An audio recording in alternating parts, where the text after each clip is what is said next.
Hello guys, this is Roger69501 and welcome to my channel. Well, on this video I'm gonna give you my thoughts for issue number 1 of this new miniseries. It's called Crime Syndicate. Welcome to Earth 3. Check out this cover. Pretty awesome, huh? Love it. We got the Ultraman just in the front row. Front and center. The evil version of Superman. No more, no less. Well, Crime Syndicate. Well, basically, this story kind of reminds me of this story. Basically, it's the same story. Remember how this story was that none of the members of the Justice League used to know each other? Maybe they heard from each other, but not know each other personally. And they start fighting among them till they decide to become a team up and get a common foe that was threatening planet Earth. Remember this story just like any other team books, especially on DC? This one here, Justice League, well, same thing here. Basically the same story. None of them know each other. Not personally, maybe one or two. They're all evil. So the people of Earth 3, they see the Crime Syndicate as their hero, even though they do evil doors. And also it's kind of like this is the beginning of this one. Now remember this story, Forever Evil? Remember that, right? Well, it's kind of like this is before Forever Evil. Kind of like the miniseries before this one. Maybe not in that sense that they haven't mentioned here about this at all. But just kind of like coincidence.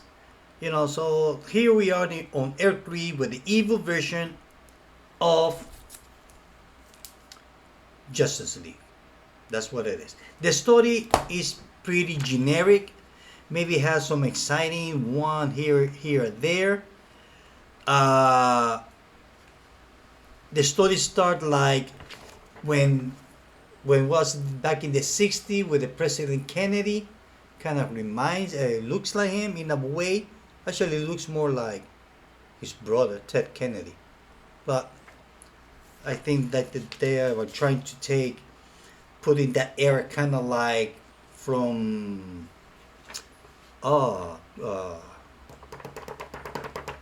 that goes back on the 60s. What's the name of that story? You know what I'm talking about. That they make a movie, you know? The Watchmen. Kind of. It reminds me of the Watchmen. Now I have to say that the art, as you can see, is pretty nice, but the colorist is really awesome. Like the way the colors are done. So the thing is that, well, there is a foe that is coming to Earth, or is already on Earth. We see how Ultraman deals with that guy just by killing them. Everybody kills everybody here.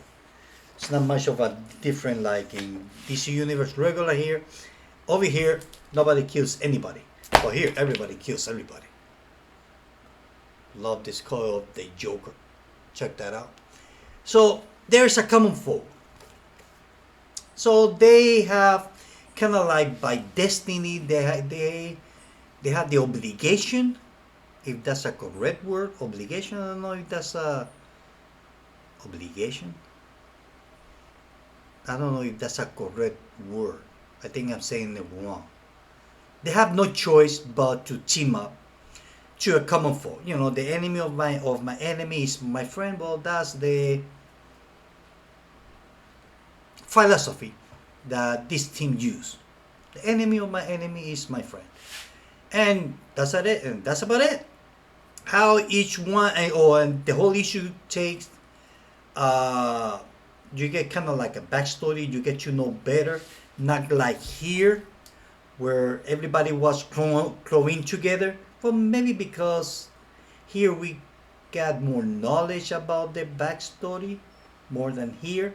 So here there are about two 2 or 3 pages or 2 pages for each character or each member of the crime syndicate, which in a way is good because it gives us reader a chance to understand where they're coming from, more or less.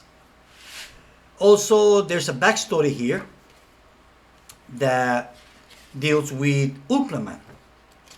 Same story of regular Superman.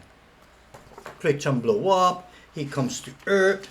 The thing is that here, well, I have to say that I really like the backstory of Ultraman on this comic book because it kind of tells you his motivation to be the way he is.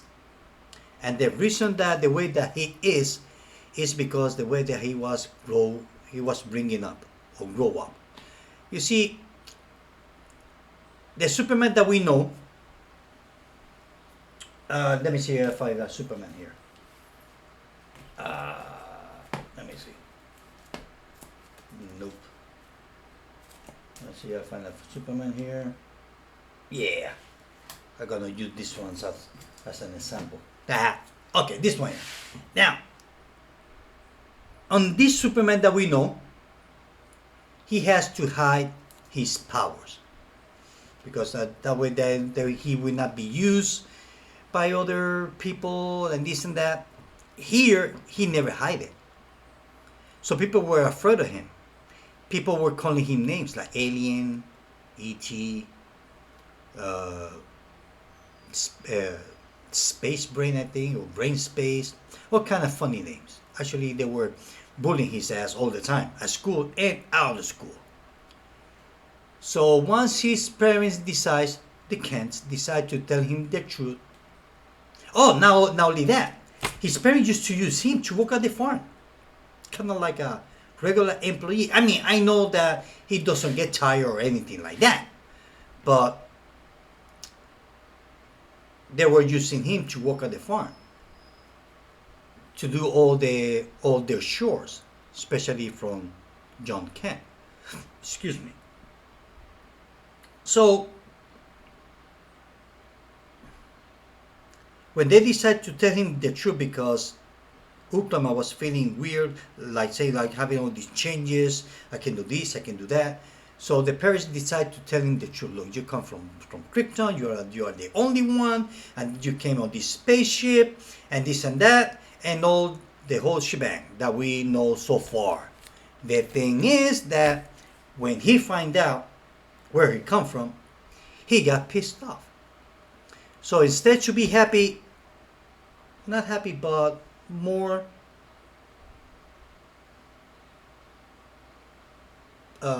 gentle with his parents. This Ultraman, he's an ungrateful little bastard. That's when he feels like he was used by the Kents, that he should not be working on the farm when it's supposed to be his parents' work, or adopted parents. And that's where he gets that attitude that I should not be a servant, that I should rule this earth. So he's the ruler of, not yet, but that's how he gets his attitude. Because we know that on this story, where is it? Da-da-da. Oh boy. Oh, we know that on this story, Earth Creek got destroyed. And that's how I end up on Earth, Prime Earth, on this story. So this is happening, like I said before, that this Earth blow up. But I don't think they were going to blow up because this whole new future state is kind of like putting all together the multiverse. So, but that's what it is. Now I have to say that I like more the story from the backstory from Ultraman than the whole rest of the story of the Crime Syndicate. I mean, it was good. Could be better, but kind of like, well, you say, is the same repetition as of this one. Same story. They might change a few things. Think of this, make these characters all bad. Same backstory. That's what Crime Syndicate is. Now, I have to say that I like it. Yes, That I love it? No. That I might continue reading the whole miniseries? Yes. Because I'm curious. I don't know how the writer's going to take what he's going to do with this team. I hope that issue number 2 will be a lot better than this one. So that is worth it buying it. If you're a fan of Forever Evil, because I'm a big fan of this story, you're gonna get drawn to buy this issue. That you might like it, oh, that just depends on each. That depends on each person. So it was good. It was okay. So I will give it. I'm gonna give it. I'm gonna go right on the middle. 3 out of 5.